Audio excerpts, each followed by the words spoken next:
Democracy, democracy, democracy. There are some countries in Africa practicing it, and there are also some countries, I don't know if it's a title given to their kind of government system or their kind of rule, well, they call it democracy too.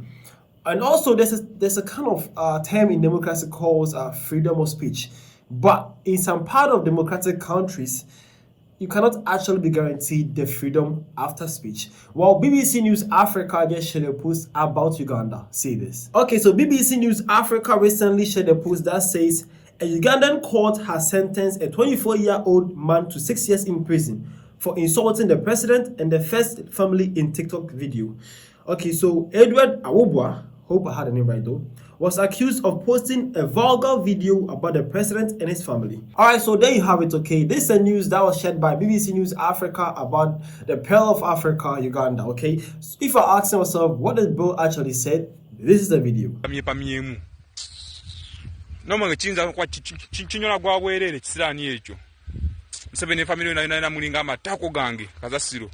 Odamu no yinyise bintu njakwata ogo gutwego go Museveni njakwata gutwego go guteke no matako gange olokole gawunya ojo okumanya nti abana Uganda tuli banyivu. Alright, so I don't actually know what man was actually saying. Well, some people are saying that it's actually a Bantu language, some kind of sub languages in Uganda. That's what it's also saying.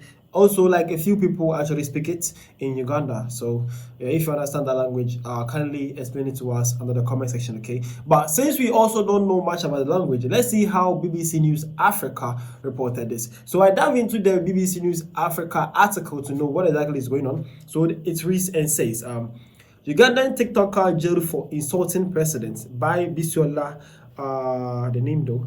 Okay, that's it, BBC News, okay? Let's continue. So it says, a Ugandan court has sentenced a 24-year-old man to 6 years in prison for the insulting the president and the first family through his video posted on TikTok.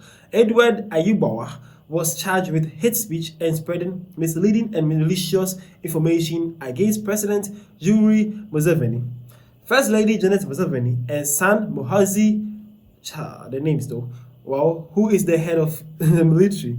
The court also heard that Ayubawa had shared abusive information and had said there will be an increase in taxes under President Museveni. He had pleaded guilty and asked for forgiveness.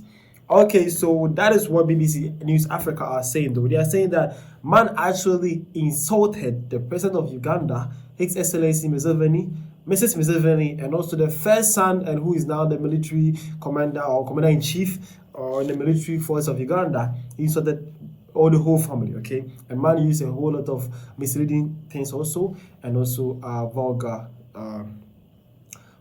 languages also. Well, that is too bad to see, okay? This is what I always say this. Social media is brought for you to express yourself and also make money on the social media and also be available of information and also share your information too. But it can also be deadly if you don't know the rights of words or the right choice of words to use. Okay, so mind you, if you're my fellow viewer and you're all my fellow subscriber who actually watch my video, you should be mindful of the posts, your comments, and also most importantly how you share your information on social media. Don't be too emotional, okay? Social media can land you in the host of places.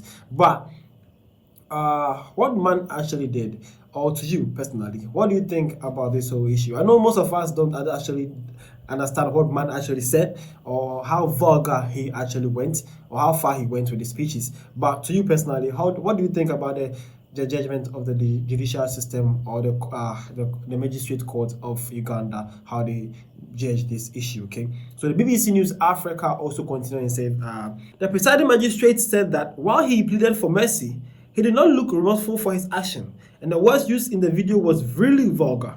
The accused deserves a punishment which will enable him learn from his past so that next time he will respect the person of the president, the first lady, and the first son. Magistrate Stella Maris Ambly said.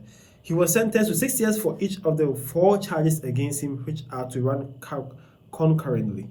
Okay, so this is what the magistrate or the judge says. He says that bro or man wasn't not actually looking remorseful. Okay, you can see his pictures there as he was in court, and then they believe that he needs to be punished, and he had been given 6 years imprisonment. That is so much, bro. Man is actually just 24 years, so man is going to spend 6 years in jail. That means he will be out when he was 30 years. That is too much. Well, we hope the president intervened to this, and actually he deserves to be punished though. Man should not go way extreme like that. We understand, Mr. Vani, these are your children, okay? We understand they need to be punished, but the 6 years, kindly do something about it, okay? We hope that there will be an appeal for him, and then we agree to the point that he went too far, but he needs to be pardoned. Not like forgiven though, but at least the jail term is too much for him, okay? 6 years is more than enough for him to learn his lessons. Although we are making a big lesson here, but it should be not too much like that. Everybody is allowed to be criticized or to criticize, but we should be mindful of our speech. And I hope our brother there have learned something. But please, we are actually pleading that 6 years is too much. Okay, we hope there can be an appeal, so man can have some lesser time than that. Okay, well, as for you should be careful. As I said, you should be really careful how you use your social media, because it's actually going to land you to a whole different level. Trust me, you have to be mindful of your speeches. Okay, well, that's it. Well, as this was being shared, let's see how fellow Africans thought of this. Okay, you two can share your thoughts at the comment section. Let me see, what is your thought on this? Do you think it's too much for him, or do you think man had to just speak out because we need to speak out to our leaders for them to listen in Africa? What do you also think? Share us your points here, but be mindful of your speech, as I said. don't let them come carry you from my comment section. I beg you. You guys need to stay safe, okay? Stay safe for me. Seriously, I need you guys alive, all right? And safe and sound also. All right, so let's see how our fellow Africans had to say under the comment section when BBC News Africa actually shared this post. Let's go. All right, so to our first comment, this one came in and says, why we Africans use insult to express ourselves. Freedom of expression doesn't mean you are free to insult anyone. Okay, so this is one is saying that why we Africans always tend to use insult to express ourselves or to express our emotions. Freedom of speech is there, but does not mean you can insult anyone. Well, I hope our brother have learned his lesson though. Well, it's cool, it's true. Some things are very, very painful to the heart that sometimes you feel like letting it all out, but not to the extent of putting a camera on your face and actually talking anyhow. Because as you said, you can do anything you like though, but don't forget that there's laws in the country or in any land, and do not go way beyond that law. Okay, seriously, we need to be mindful of our speeches. All right, so this one also came in and says, actually, whoever watched the video and understood the words this guy used will not condemn the quote.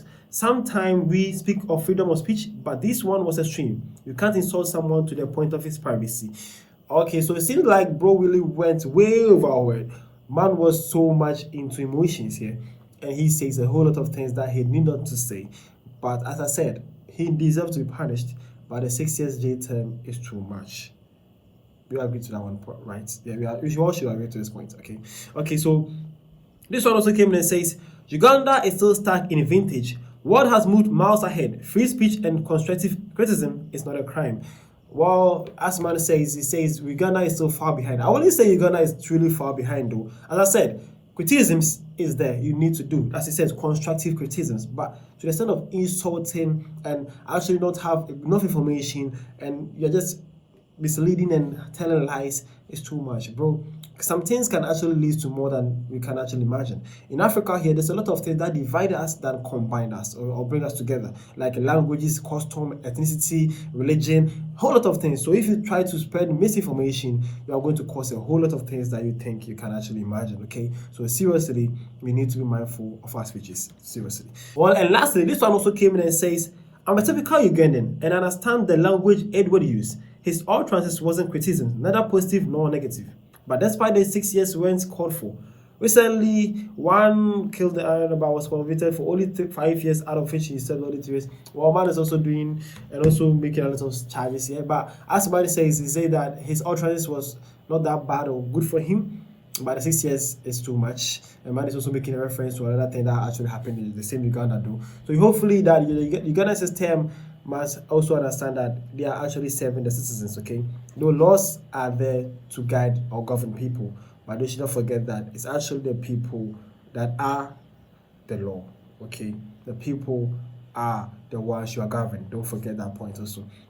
So hopefully this is what happening in Uganda right now, that the whole world is talking about it, that what is happening in Uganda. Are Ugandans having a dictatorship or a democracy? That's what is happening though. But I would say that, as I said, let's learn something from this. We can actually share our opinion or anything on the social media, but we should be mindful of our speeches. I've been doing this for a while now, but trust me, I'm very careful of my speeches.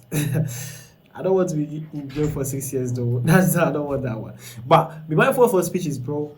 Learn something from this, and also be contrastive in criticisms too. Don't just say anything. Know what you're saying and have enough information about what you're saying too. Pretty much important, all right? Then into that share say, and this was African time. Hope you enjoyed this. See you for more.